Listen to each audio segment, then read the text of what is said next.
Já tem alguns anos que a Anvisa aprovou no Brasil o medicamento Spravato. O medicamento Spravato, que é o princípio ativo iscetamina, nesse caso do Spravato, ele é ministrado em forma de spray intranasal.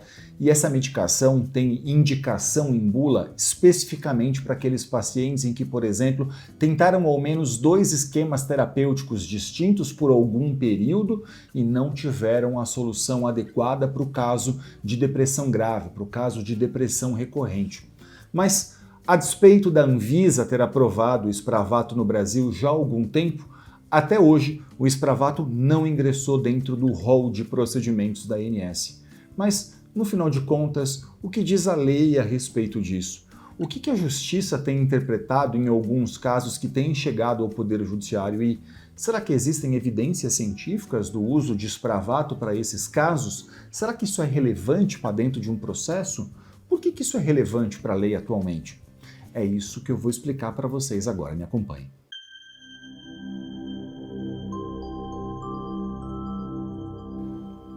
Bom, o medicamento Spravato tem sido bem recomendado por vários psiquiatras para o tratamento da depressão refratária, para aquela depressão grave, persistente, e esse medicamento deve sim ter cobertura pelas operadoras de planos de saúde. Por quê? Note, o Spravato ainda não entrou dentro do rol de procedimentos da ANS. A ANS ainda não determinou a incorporação do Spravato dentro do rol de cobertura.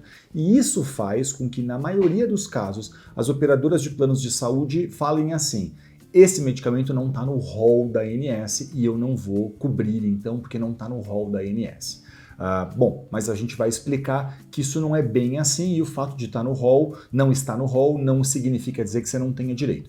Eu vejo até alguns outros casos de operadoras de planos de saúde dizendo, por exemplo, que o Spravato é um medicamento de uso domiciliar. Isso não faz o menor sentido, porque o Spravato é um medicamento ministrado em forma de spray intranasal, a iscetamina, no caso do Spravato, é um spray ministrado de forma intranasal, e a própria bula do medicamento diz que esse medicamento deve ser ministrado em ambiente ambulatorial sob supervisão de um médico. Então, geralmente, esses pacientes submetem ali a uma internação que a gente vai chamar de internação em hospital-dia. Né? O que é uma internação em hospital-dia? Entra-se num ambiente ambulatorial, num hospital que vai ali permitir a aplicação dessa medicação, o paciente fica ali sendo submetido, vai ficar dentro desse local por 1h30, 2 horas, a fim de que se ministre esse medicamento e depois, estando bem, ele volta para casa. Ele não precisa ficar internado, não é esse o objetivo, pelo contrário, então ele volta para casa em seguida, volta para o seu ambiente natural em seguida, mas ele vai ser ministrado sob a supervisão de um médico sempre. Olha, existe uma contradição aqui. Vejam o seguinte: ao mesmo passo em que a ANS não incorporou o Spravato para depressão, mas ela diz, por exemplo, que os pacientes com depressão, por exemplo, eles devem evitar, que as operadoras de saúde devem evitar estigmatizar esses pacientes e que devem fazer todo o possível, está dentro do rol, é isso, para evitar a própria internação desses pacientes, por exemplo, internação aqui naqueles hospitais de longa permanência. Né? Então, assim, tem uma contradição. Como é que a ANS diz para a operadora fazer isso, mas ao mesmo tempo ela não incorpora o Spravato dentro do rol? É uma contradição que compete aí à agência reguladora do setor e que tem sido bem explorada aí até dentro dos processos judiciais, dentro das decisões judiciais. A gente vê, às vezes, os próprios magistrados, às vezes, colocando isso. Olha, essa é uma falha da ANS ao não incorporar o Spravato, porque, evidentemente, eu não tenho um outro tratamento substitutivo dentro do rol tão eficaz e seguro quanto o Spravato, de forma que é um dever da operadora de saúde cobrir mesmo fora do rol. Por quê? Porque a lei atualmente, a lei dos planos de saúde hoje, ela diz que não importa tanto o rol da ANS, importam as evidências científicas que levam esse paciente a ser indicado para um tratamento que não está no rol. Então, assim, o rol é a regra geral. Agora, o rol pode ser superado. Quando? Quando eu não tenho dentro do rol um outro tratamento tão seguro, tão eficaz ao meu caso. E, por exemplo, o Spravato ele tem sido muito bem recomendado. Se a gente pega a bula do Spravato para ler, ela vai dizer até que quando o paciente já fez uso de 2 esquemas terapêuticos diferentes, e ele não teve, por um período, e ele não teve aí tantos benefícios, mas e continua com depressão grave recorrente, é possível fazer a indicação do Spravato. A indicação do medicamento é um critério médico. Elton, como é que, quanto tempo eu vou poder usar tal? Olha, esse é um critério estritamente médico. O médico de confiança do paciente é quem faz a indicação do Spravato. Só o médico exerce a medicina. O advogado não exerce medicina, o juiz não exerce a medicina. Quem exerce a medicina é o médico de confiança do paciente. O médico vai fazer um relatório, então, dizendo o quê? Dizendo, sobretudo, quais são os esquemas terapêuticos que esse paciente já submeteu, que medicamentos ele já usou, que tratamentos ele já fez ou tem feito, que medicamentos está em uso e que, mesmo assim, não tem surtido o efeito desejado. Isso tudo é bastante importante para que um juiz possa compreender o contexto do caso e para que ele possa avaliar o seguinte: a indicação do Spravato não é a primeira opção, a opção mais cômoda, mas é uma opção necessária, é uma opção eficiente, é uma opção clínica em que o profissional está lançando mão, que é importante para o contexto daquele paciente especificamente. Elton, tem decisões judiciais do Spravato na justiça? Tem bastante decisão do Spravato na justiça, mas aí vou falar aqui como professor de direito, quero explicar para vocês o seguinte: eu falo muito isso em sala de aula para os alunos, né?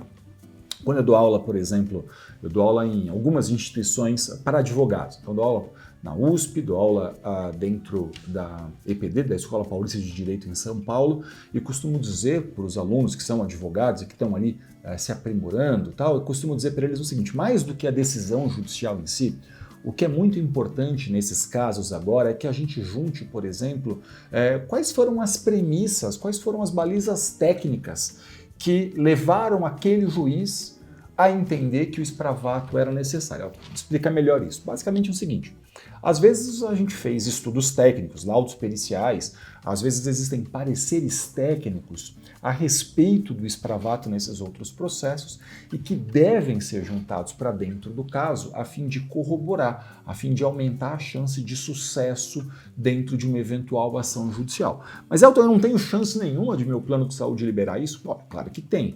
A lei diz expressamente que aqueles tratamentos com evidência científica devem ser cobertos. Então, pensando aqui no que a lei diz, evidentemente que o Spravato deve ter cobertura obrigatória pelas operadoras de planos de saúde, mas, como eu expliquei, a ANS não mandou incorporar e, na maioria dos casos, essas operadoras de saúde vão dizer simplesmente que, não estando no rol, não tem cobertura obrigatória. E aí, quem pode fazer alguma coisa? A ANS? Não. A ANS é quem editou o rol e ela não vai ajudar e provavelmente vai até dar um parecer contrário. Então, quem pode ajudar nesses casos é a Justiça. Vai competir a Justiça analisar a situação concreta, analisar o relatório médico, as evidências científicas, analisar a qualidade da técnica daquilo que está sendo argumentado, a fim de poder afastar o rol e, por exemplo, determinar a cobertura do Spravato no caso concreto. Então, mais do que citar uma outra decisão judicial, é importante que cada processo seja construído com base em premissas técnicas que demonstrem a importância do Spravato dentro do caso concreto. Isso, para mim, é ainda mais relevante do que citar uma outra decisão judicial, porque as decisões judiciais não vinculam o juiz, mas a lei vincula, e a lei diz que, havendo evidência científica, deve ser fornecido. Não importa qual é o nome da operadora, tá? Tem gente que fala assim para mim: o plano de saúde X cobre, o plano de saúde Z cobre. Olha, são algumas centenas de planos de saúde em todo o Brasil. O que eu posso dizer para vocês é que ainda é raro um plano de saúde fazer a cobertura administrativa disso, né? É raro a gente encontrar uma operadora que libere isso administrativamente, mas qualquer operadora de saúde está sujeita à lei. O que é importante no caso do Spravato? Olha, é importante que esse paciente tenha, por exemplo, ali a cobertura de tratamentos em ambiente ambulatorial. Isso é importante dentro do caso concreto. Acho que essa é uma questão mais útil do que discutir o nome da operadora de plano de saúde. E, claro, importante também que você fale sempre com profissionais experientes, especialistas, advogado que saiba aí manejar esse processo, se preciso, e que saiba avaliar muito analiticamente, cuidadosamente o seu caso, a fim de poder aumentar a chance de sucesso da sua ação judicial. Olha, na descrição desse vídeo eu vou deixar o link da página do escritório, onde a gente vai colocar lá um modelo de relatório médico que você pode analisar se o seu relatório está adequado, não está, tá bom ou não está tal. Mas o que quero dizer para você é o seguinte, na maioria dos casos o que eu tenho visto é bons relatórios médicos dos profissionais, dos psiquiatras aí que fazem a recomendação do Spravato, de forma que, sendo bom, né, tendo ali, por exemplo, o contexto do paciente, a razão pela qual está sendo indicado, enfim, colocando, por exemplo, a forma de administração desse medicamento, tendo essas evidências todas dentro do relatório médico, será mais tranquilo para um advogado poder avaliar e aí, claro, se ele tiver acesso a boas plataformas técnicas, vai juntar estudos para juntar no seu processo, enfim, tem questões aí que profissionais vão poder fazer por você. Não deixe de conversar sempre com profissionais experientes, especialistas, profissionais independentes que vão fazer uma análise muito cuidadosa e zelosa do seu caso, da sua particularidade, do seu interesse, a fim de poder aí entender o seu direito e buscar viabilizá-lo. Eu espero ter sido útil a você. Se você conhece alguém que está precisando, indica esse vídeo, manda para as pessoas, deixa um comentário se for qualquer dúvida, mas deixa o seu joinha, o seu like aqui para a gente no vídeo, porque isso vai ser bastante importante para a gente poder ampliar o nosso alcance e o algoritmo entender que esse vídeo é útil para pacientes que estão precisando do Spravato. Sucesso, que tudo fique bem. E até o próximo vídeo.